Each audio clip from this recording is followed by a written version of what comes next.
Hello friends, welcome to খেল দুনিয়া। আগামী মরশুমের জন্য মোহনবাগান জোরদার দল গোছাচ্ছে।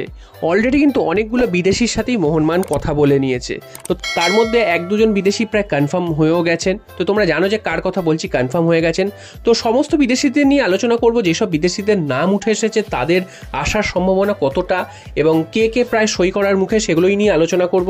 তো প্রথমেই চলে আসি মোহনবাগানে যাকে সই করিয়েছে, সে হচ্ছে জেমি ম্যাকলারেন। তোমরা জানো জেমি ম্যাকলারেনের নাম লাস্ট 3-4 দিনে বহুবার সামনে এসছে এবং এই প্লেয়ারটিকে মোহনবাগান প্রায় সই করিয়েই নিয়েছে এবং তার অফিসিয়ালি কনফার্মেশন আসা কিন্তু সময়ের অপেক্ষা। তোমরা জানো এখনও মে মাস চলছে, মে মাস শেষ হলে ট্রান্সফার উইন্ডো খুলবে জুন মাস থেকে। তো তারপরেই কিন্তু তাকে সই করাবে বা অফিসিয়ালি তার নামটা অ্যানাউন্স করবে মোহনবাগান। তো জেমি ম্যাকলারেন আগামী মরশুমে মোহনবাগানে যোগ দিচ্ছেন। সে কিন্তু একটা বড় একটা অঙ্কের ভিত্তিতে তিনি কিন্তু মোহনবাগানে আসছেন। 14 কোটি টাকা প্রায় তার মার্কেট ভ্যালু রয়েছে এবং সেরকমই কিন্তু একটা প্রায় স্যালারি পাবেন 5 থেকে 6 কোটি টাকা। তো দেখা যাক জেমি ম্যাকলারেনের নাম জুন মাসের কোন সময় মোহনবাগান ডিক্লেয়ার করে। এরপর চলে আসি আরও বেশ কয়েকজনের নাম, যাদের সাথে কিন্তু মোহনবাগান এখনও কথাবার্তা বলছে, তবে তাদের সাথে কিন্তু চুক্তি কোনো কনফার্ম হয়নি।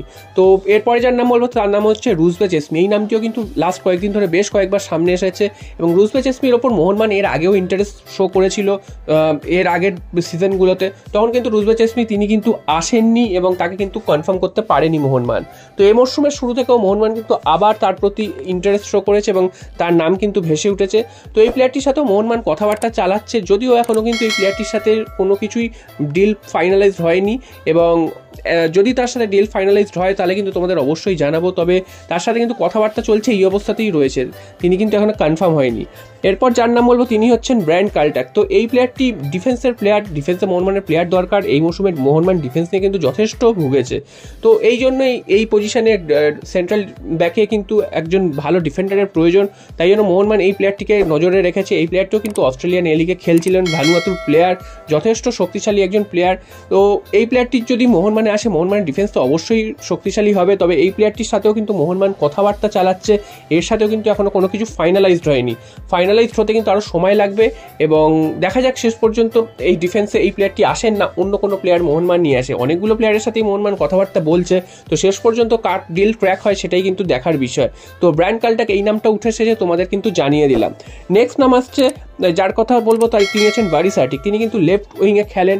লেফট উইংয়ে মোহনবাগানের জেনারেলি অনেকগুলো ইন্ডিয়ান ভালো ভালো প্লেয়ার রয়েছে। তো সুতরাং মোহনবাগান আশা করা যায় যে এই পজিশনে হয়তো আর অন্য কোনো বিদেশি নেবে না। তো এই নামটা বারিসাটিকের নাম উঠে এসেছে, তিনি বুন্দেশলিগায়ও খেলেছেন।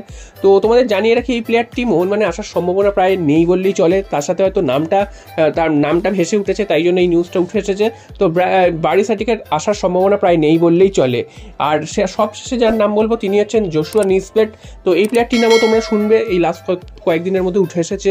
তো এই প্লেয়ারটিও কিন্তু মোহনবাগানে আসার সম্ভাবনা প্রায় ক্ষীণ, কারণ এই প্লেয়ারটির সাথে মোহনবাগানের নাম জড়িয়েছে ঠিকই, তবে মোহনবাগান কিন্তু এই প্লেয়ারটির সাথে কথাবার্তা বলেছে বা তার জন্য ঝাঁপাচ্ছে সেটা কিন্তু একদমই নয়। তো এই প্লেয়ারটিরও আসার সম্ভাবনা মোহনবাগানে প্রায় নেই বললেই চলে। তো তোমাদের কি মনে হয় এই প্লেয়ারগুলোর মধ্যে কোন প্লেয়ারটা এলে মোহনবাগানের সব থেকে শক্তিশালী হবে? হ্যাঁ, জেমি ম্যাকলারেন তো অবশ্যই সই করে ফেলেছে, তো তিনি আসছেনই।